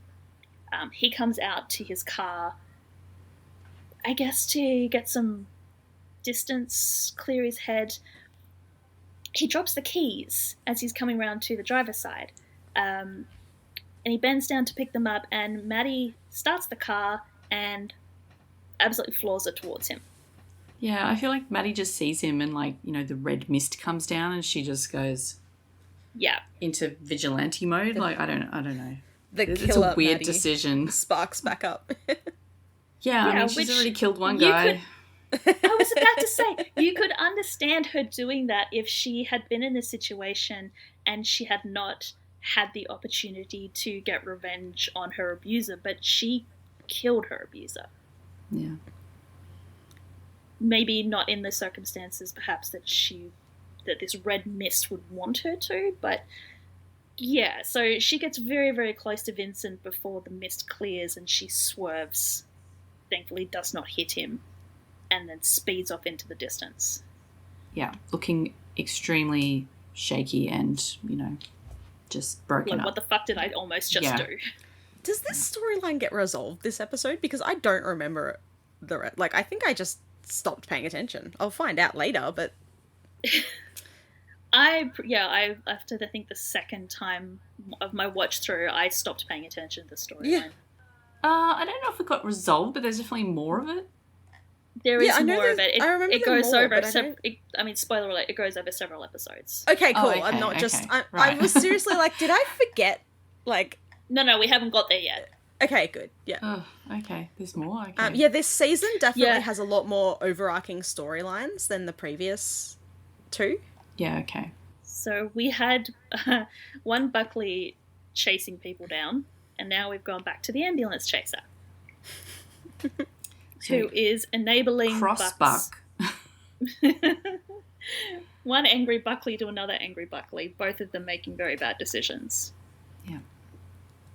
And Chase says, if you don't win, not only will you never work as a firefighter in LA again, I doubt any department in the country will hire you. Yes, because in Buck's anger, he's put all of the dots in that are currently in his head together and decided that suing the city is how he is going to get his job back. and he's not listening when Chase is, as he is required to by law, telling him that it is not a done deal. Like, you could lose... You could lose this, and if you do lose it, you may be done as a firefighter. And Buck is just focused, hyper-focused, laser-focused on, but if I win, I'll get my job back. Yeah. And he doesn't want to hear anything else. Chase also tells him that during this process, it's best to have no contact with anyone from or connected to the station house. Yeah. So no texting, no calling, nothing. He decides he doesn't care. He's alone in this fight. So, so dramatic. Yeah. And then we get another one of these amazing segues where Buck has said, I'm alone in this fight, and then we cut to Eddie, who's fighting. It's like a punching bag, but he's punching shit. Yeah, but he's not alone. No, but he's not Lena. alone. He has Lena. Very quickly before we get on to Eddie and Lena, there is a Tumblr thread that we're going to come back to, that I'm going to bring up as this lawsuit progresses, because it is an employment law firm out of California who did a thought experiment on if Buck had come to them as a client saying, I want to sue the city, what would they have done? And how would it have actually played out in reality? Right. Yeah, it was a really good read. So I think that'll be interesting to go through. Oh, I hope it doesn't go for very long, because this just sounds like a lot of drama for no reason. To me, I don't know. The lawsuit arc? Maybe I'm just like... Oh, no, I love the lawsuit arc. The lawsuit arc's great. Okay. All right. Okay. I'll look forward to it then, instead of dreading it. No, but I think it'd be interesting to see sort of, at the end of this episode, I want to ask you about how, like, your reactions to Buck in this episode, and then we can go through and specifically, like, how you're reacting to the lawsuit era, because my reaction first time through, and then my reaction, like, second time and third time through, like, I see this very differently than I did the first time I went through. So, and it's been a while, so I would love to know sort of what you think of Buck in this storyline as we go through as a first time viewer. Okay. But yes, Eddie and Lena is helping Eddie train. And then negative sexual tension. I was reading an interview with Tim Minear from this time, and he specifically said that they were not intending to do anything romantic between Lena and Eddie, but that was an interview in relation to episode 5, so I'm really wondering whether they did intend for them to be something, but by the time they put Rhonda and Ryan together on set, they just realised it wasn't going to work, so they had to switch gears. Yeah, maybe. But yeah, Lena's not impressed about the therapist that Chris has been going to. It doesn't sound like she had a very good experience with therapy. I do love this little moment. Eddie is training. He's got, like, one of his gloves is tucked under his arm to sort of force him to keep his guard up, and he's punching with the hand, and he keeps pausing to talk, and Lena just slaps him. Like, you're not paying attention. Get your hands up. What are they training for here? Like, do they often get, like, people like punching them on scenes? I was actually really confused when she just hit him out of the blue. I'm like, what the hell was that for? Because he dropped his hand. He dropped his guard. Yeah. I don't know. It just seemed like really weird. I'm like, why is she hitting him? I guess if you've got an MMA fighter as an actress, you need to have her doing something MMA related. Yeah. So she's decided she's going to train Eddie. It makes sense now that you explain it, but at the time I was like, what the hell? Why is she... It's just that their relationship, like this sibling kind of relationship, she just randomly hits him. Oh, 100%. If they had not been... Like, it took me a while to figure out what Eddie was doing, but if he had just been, sparring with the punching bag and she's just slapping him for no reason, I would still 100% would have bought that. As, yes, that is very Lena of her to do. Yeah. Yeah, but she's just like, I don't buy it, like, this touchy-feely crap. We find out that her dad died when she was a kid and she was sent to a therapist. The lady had hand puppets And Lena made her cry and then told her mum that she didn't want to go back. Eddie's like, oh, I feel encouraged, thanks. She does give Eddie some good advice, though. She says that what worked for her was when her mum told her how the mother, was feeling, and that she was sad, and that it was okay to be sad, and that however they felt, she and Lena were in it together no matter what. And that resonates with Eddie. I think because that's something that he can do. Like the shrink saying, love him anyway, or whatever combination of words it was. That's not proactive. Eddie can't really do that because that's what he does anyway. But this advice, the talk to Christopher, say these words in this order, will help. He's like, yes, I can do that. Yeah, like Eddie's from the military and is now a firefighter. Like he's used to being told what to do and he does the thing. Yes, so it's like, he okay, might go not home follow and... orders anymore, but he still can when he wants to. Because, yeah, like, he's a completely single father now. Like, Chris doesn't have a mum that's magically going to come home anymore. No. Speaking of mums... It's not like his parents are... Oh, my God, I didn't even notice that segue. But, yeah, we've got she's a good mum, and then we cut to a dead mother. Ouch. Yeah. Not really, not but... Great segue in this case. But, yeah, an estate sale for a mother who has died and, she must have been elderly, I'm guessing, because these two ladies look like they're, grown-ups. So... They're not acting like it, but no, apparently they're getting mad at each other because they are arguing over the stuff that they're supposed to be selling and splitting the profits. One of the sisters, I don't think we actually get names, so I just was calling them Sister A and Sister B. So one of the sisters B1, B2. said that B1 said we agreed that we were going to sell everything and split the profits, but B2 keeps pilfering stuff. Like she'll see like a vase or a blender or something and she'll take it for herself. And B1 says that that B2 is still just mad because she got the family heirloom ring that B2 says should be hers.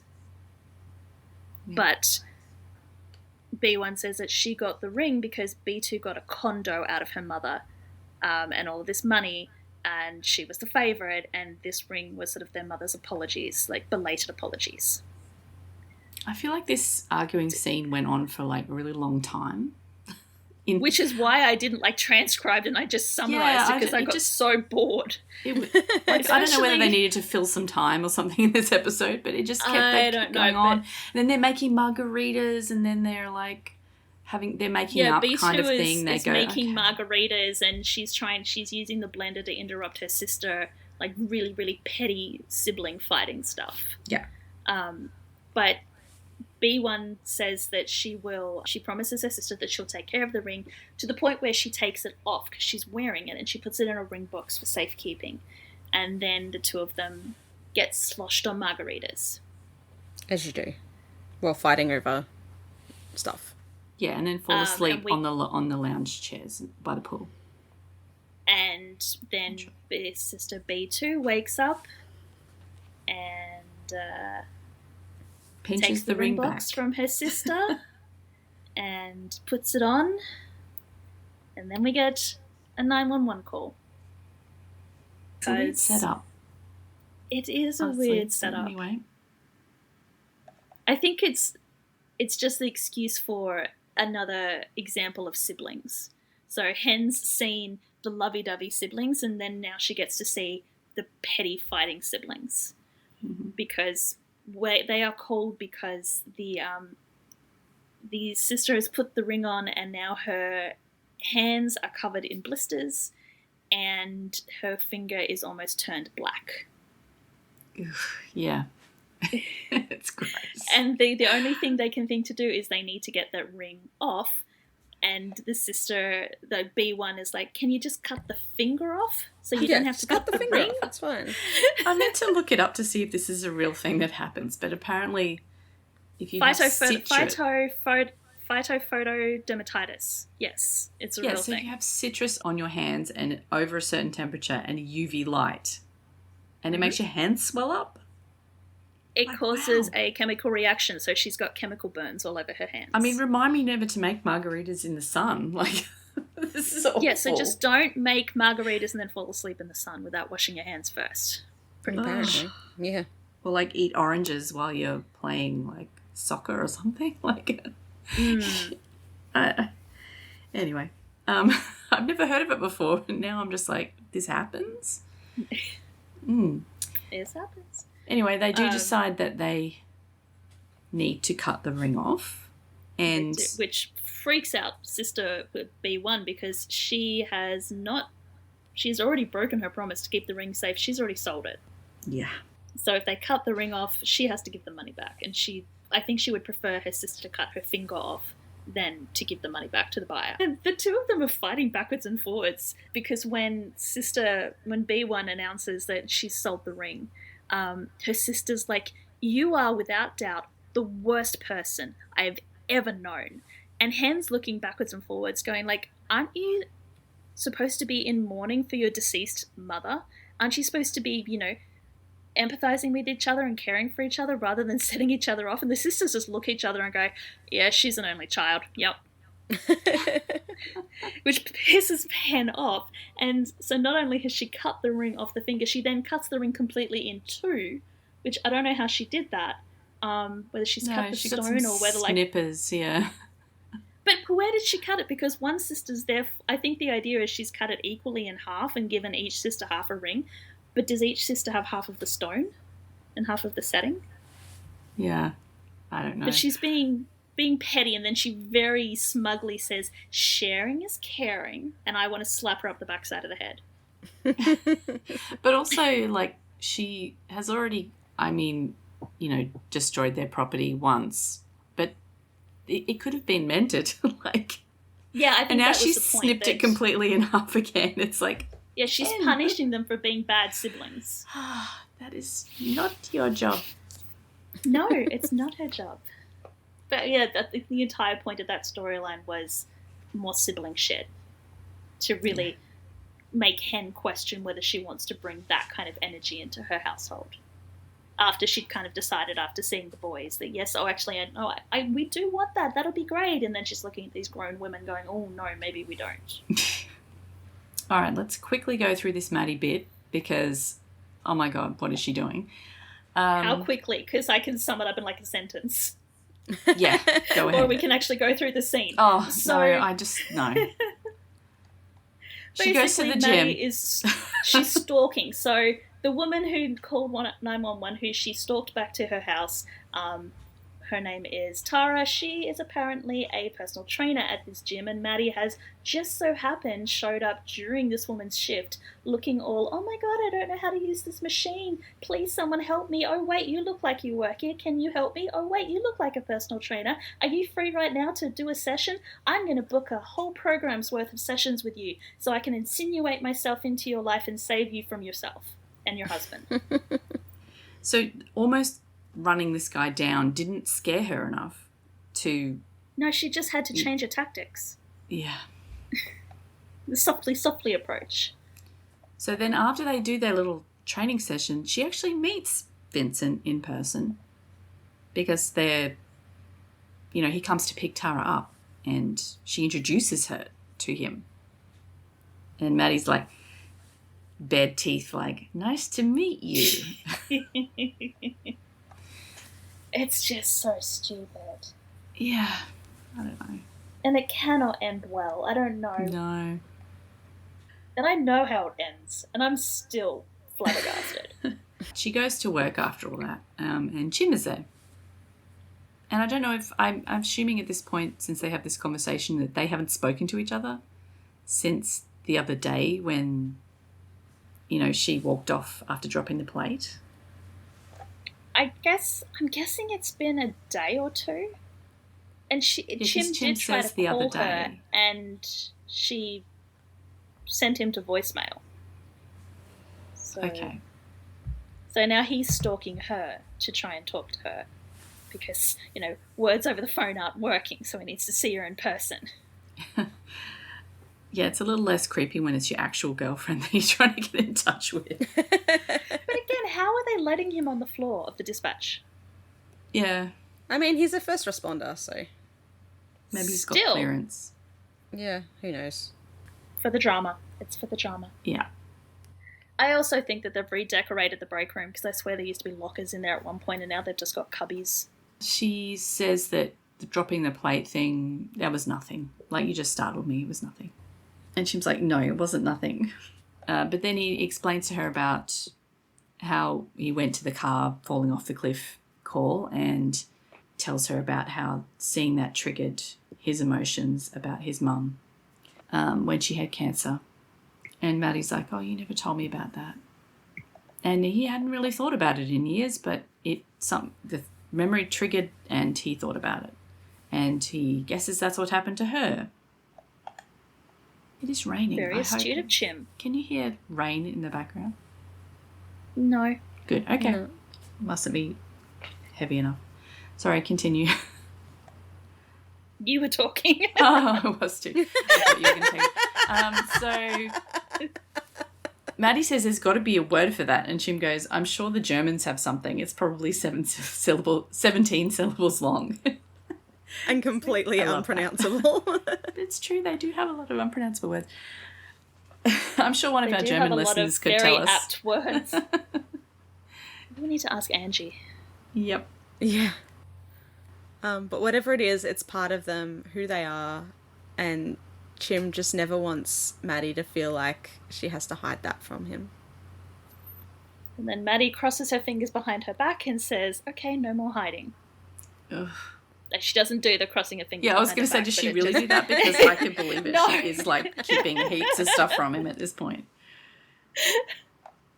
It's just the shit that she's doing with Tara and like, no, yeah, okay, no more hiding. No more hiding. Like, you're not going to tell him about the fact that you're stalking someone who called 911? Yeah. Maybe she's just not sure how far she's going to go with that yet. But anyway, she does do a very cute, I'm going to call you later. And he's like, I can't wait. And it's like, oh, you guys are sweet. Even if you They are desperately sweet. need therapy. But yeah, speaking of people who kind of are a little creepy, and it's like watching Karen while she's sleeping. I'm like, if I just up and like someone was staring Just, at me like, like that, patting I'd be her. like, what the fuck? Oh, bless it. No, it is really sweet. She's like stroking her cute. hair. It's kind of cute, but also kind of alarming. But there's a point that there's a reason that she's awake and that she's either woken up early or she has not gone to bed yet and she's staying up because an alarm is about to go off, which is going to be like Karen's peak ovulation time, so they need to give her some kind of shot. And it turns out that Hen has finally come to a decision after seeing all of the different siblings out in the world and encountering them. She has decided that she does want Danny to have a sibling, mostly because she tells Karen that when she was growing up as an only child, she felt very lonely, and she never wants Danny to feel that way. Yeah. That he may not like the idea of a sibling, and they may fight like cats and dogs, but they will also be wonderful times filled with love. Yeah, and they can commiserate they about can- their crazy mothers, according to Karen. They'll never be Oh. bored. Yes, they will be bored. I can guarantee you they will be Yeah, bored. they but- will be, yeah. Especially in school holidays, I assume. Yes. Yes. Oh my god. So we're going to cut back to the Diaz household, where it is bedtime. So I don't know which day this is, because if this is the same time as Karen and Hen's conversation, Chris is up way past his bedtime. Yeah. Which is probably why Eddie, like, body slams him to the bed. Get in bed. Get in bed. Go the fuck to sleep. Go the fuck to sleep. This is so cute, though, this interaction. It is, yeah. Yes, it is. He asks Chris to show him those pearly whites to make sure that he's actually brushed. And when Chris bares his teeth, Eddie like recoils and like tries to shield his face because the teeth are so bright. It's very cute. Yeah, and then he gets all deep suddenly and goes, "If there's anything bothering you can talk to me. You know that, right?" He's like, he's trying to. Daddy. He's trying. It's not working though. No. Because Chris isn't willing to talk. But as he leaves the room, he sees one of the pictures that Chris has drawn stuck up on the wall, and it says "My Family," and it's got 3 people in it, and it's got Dad, Mum, and me. And the light bulb goes on above Eddie's head. Yeah, because the picture of the figure marked as Mum looks very, very familiar. And to the point where, like, Eddie races out into the living room kitchen area where he's left the file that the psychologist has given him and brings back the picture of the woman drowning and sort of holds it up against the family portrait. And you can see that the mum figure in the family portrait is the same figure as the woman drowning. And Eddie finally puts 2 and 2 together and realizes that the woman drowning is Shannon. He finally got there. Yeah, and he actually asks Chris, "Is this Mum?" And Chris doesn't answer. He just kind of looks away, all guilty. Yeah. Because he didn't want to tell his father because he didn't want to make Eddie sad. Oh, bless his heart. Oh, bless him. My little heart. And now Eddie can tell him that there's nothing wrong with being sad. Yeah. And we've got each other, we're going to be okay. Oh, and then we all cry. It's so cute. And from one father-son duo to the next one. Oh, no. Or from one daddy to another. Oh, no. No. Not in this context. No. There's a fan anyway, for Buck's at everything. Bobby's house. Anyway, yeah. It's late at night, and yeah, Buck's shown up at Bobby's house to apologise for walking out on dinner. Athena is trying to smooth things over, and she's like, "No, you don't need to apologise. It's fine. Why don't you come in?"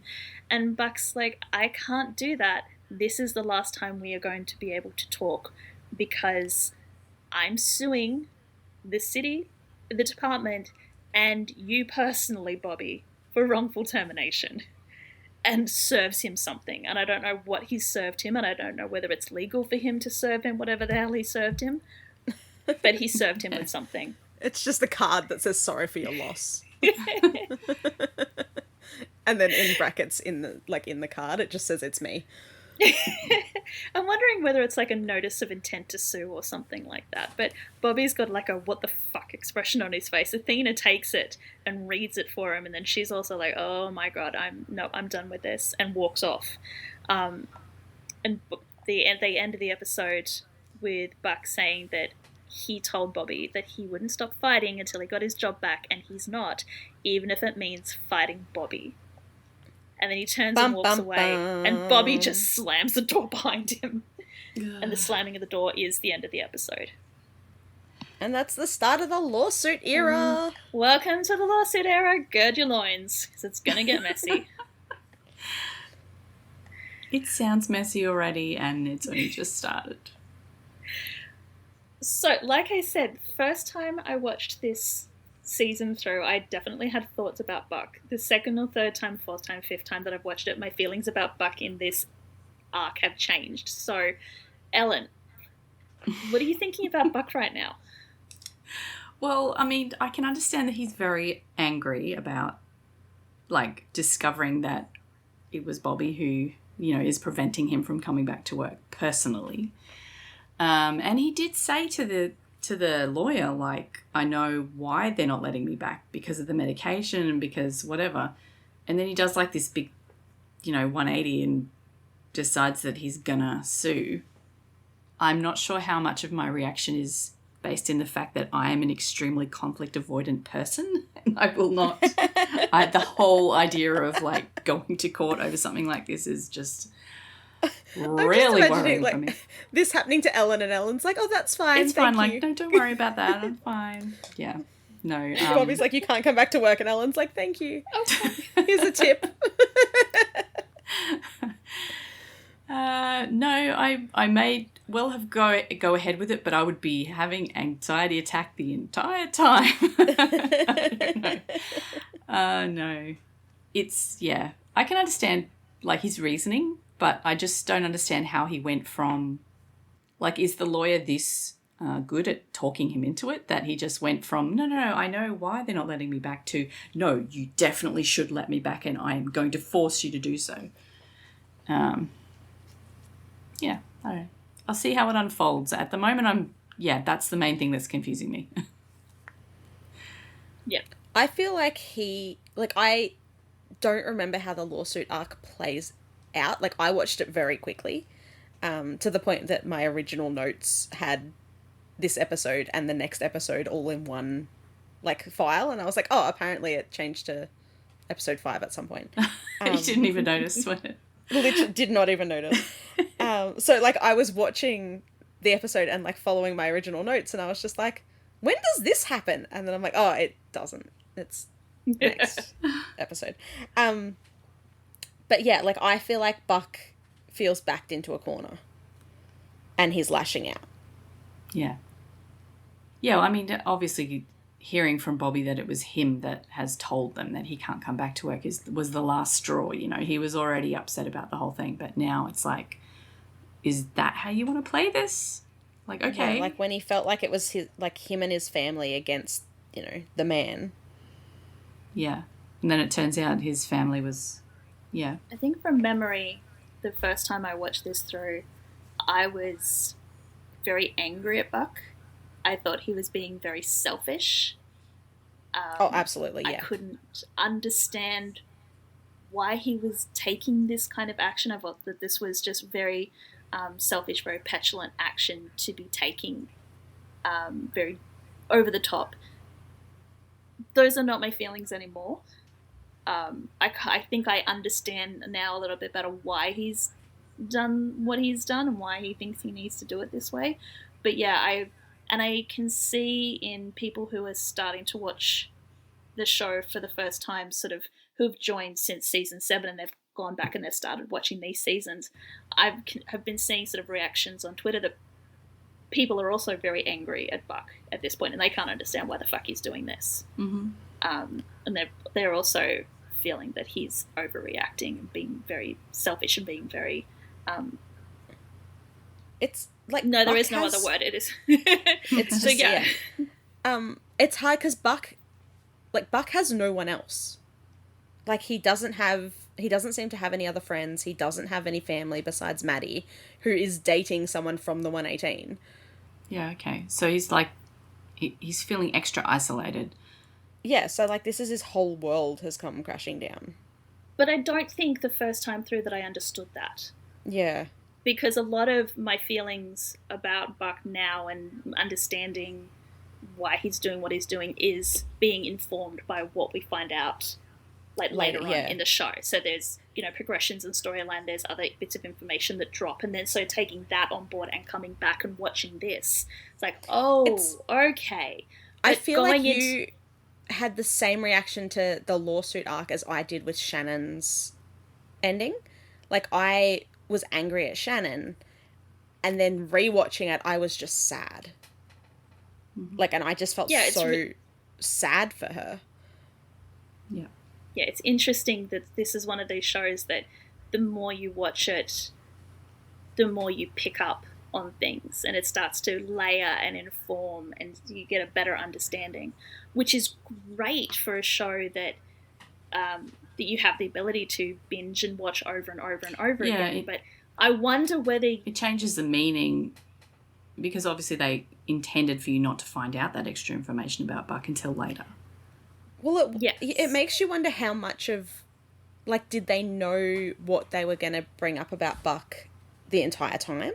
Yeah, they must have, because it's in this season, right? Like, that episode would have already been, if not written, at least planned. No, it's not till next season. Oh, okay. I thought it was later this season. It is interesting how far in advance do they plot these storylines and plot characters. What is in the show book, like the Bible? How much is plotted about each character, and do they considering they don't even know? Considering they don't even know how old all the characters are. Oh, God, don't get into that. That's just going to make me angry. They don't know? Do they change their ages? Oh, they change their ages all the time, yeah. Yeah, Okay. the whole There was a time whole being... discourse last week. It comes up every, like, couple weeks, honestly. But there's a Time whole being thing wibbly about wobbly is, yeah, it's gone whether- wibbly wobbly to, yeah. yeah, there's a whole thing about whether Buck or Eddie is older. Oh, really? And it comes up every couple of weeks because there's evidence about both of them being older than the other. Okay. Yeah, I think the showrunner they've brought out something in the most recent season which indicates one direction, which is the opposite to what the fandom is insistent that it has to be.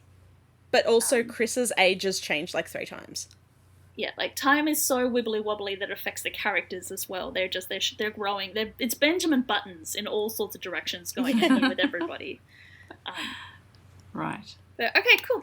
That is an interesting. Your reaction and perspective on Buck is interesting, and I will be interested to see how it progresses as this arc, plays continues, out. Yeah. Right. Okay, so we did have multiple storylines here. We had the sibling thing. It was interesting because with the episode being called Triggers, I kind of assumed that it was going to be one of those themed episodes where every single storyline was going to be about people getting triggered. Yeah, we did have several stories where they did get triggered. But it's not like the classic one where every single storyline you can tie it back to being triggered. So, we had Maddie being triggered multiple times. We had, like, Alan being triggered. We had Chim being triggered. But they were one kind of storyline. But then you also had Hen and the sibling storyline that wasn't really trigger-related going on. And then you also had Buck. I mean, I guess you could kind of say that he got triggered, but I don't really, like, my definition of triggered I wouldn't count Buck's storyline as one of the trigger storylines. Yeah. Yeah, you're right. And then Eddie's storyline as well, that's not real, that's just like trauma. That's not really about Chris being triggered. That's just, this poor kid trying to deal with the death of his mother and being smack bang in the middle of this natural disaster, all within months of each other. Yeah, they should have it's packed a lot of stuff, didn't they? Yeah, Into it's one an episode. awful lot of stuff in one episode, and the structure of it and the amount of storylines that they packed in is not what I thought I was getting into with an episode called Triggers. Yeah. Yeah, it definitely wasn't as on the nose as previous episodes. Maybe I need to start trusting the writers that, rather than it being a calm as a bitch or a stuck or a trapped, it might be something like Haunted, where they had multiple storylines about hauntings, but some of them were very subtle and some of them had nothing to do with hauntings at all. Do we often have episodes where there are 3 writers? Because I'm just wondering whether they took on different bits of the story and then maybe someone added the segues to stitch them all together, Perhaps someone pitched a particular storyline, and when that storyline got added to this episode, they've gone, this would work really well this week. So they got their name in the credits as writer because that was their baby, that little bit there. Even if maybe only 1 or 2 writers did the overall story. Yeah, no, I did. Like, sometimes when you have so many different storylines in one episode, it feels all over the place and feels rushed sometimes. But in this case, it wasn't like that at all. It all kind of stitched together quite neatly. I mean, the segues were on point. Yeah, the segues were that's great. part of the reason why. But at least... I think that even though none of the storylines, like all of the storylines were slightly different, none of them were all, specifically on one theme. You had like an A storyline, a B storyline, and a C storyline because of the way they stitched them together. They flowed nicely, and so apart from the Maddie ones, but that's just me. It's not just you. Everything worked in all of them in this one episode. Yep. Yeah, no, I thought this was a really great, well put together episode. Yes. Cool. So what do we have to look forward to next time? Oh boy. Next week, we have episode 5, which is called Rage. And for those of you who have seen the show before, you know what we're in for. So the summary says, the 118 races to help protesters at a slaughterhouse, and a wife who finds herself trapped in a rage room with her husband's mistress. Meanwhile, Athena takes action after Michael, May, and Harry experience a traumatic traffic stop. Also, the team feels betrayed by Buck when his suit against the lawsuit goes to arbitration, and Eddie turns to Lena in his struggles with his anger issues. Right. So potentially a rough one next week. Well, the trigger warnings from the the document that sort of sets out all of the triggers for each episode that we base our trigger warnings on, it's underlined, it's italicized, it's like there are screaming sirens around this one. It's a strong warning for racially charged police violence and discussion of that. We also just have the general trigger warning for cops, police violence and racism, threat of police gun violence. We've also got, just for funsies, some MMA fighting / boxing, because I mean, if you get an MMA star and you're a guest star, you may as well have some of that. Mm-hmm. And some fertility issues as well. That's a big trigger. What an episode. So yeah, next week is going to be a tough one. We would love to hear your thoughts on this episode, the trigger episode. All of the ways that you can tell us about what you thought of that are listed on our website, which is thatweewooshow.com.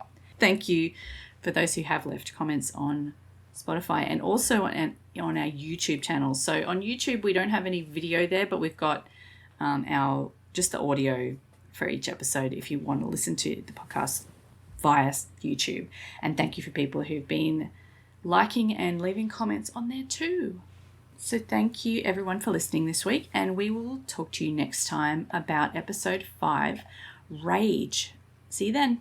Bye. Bye.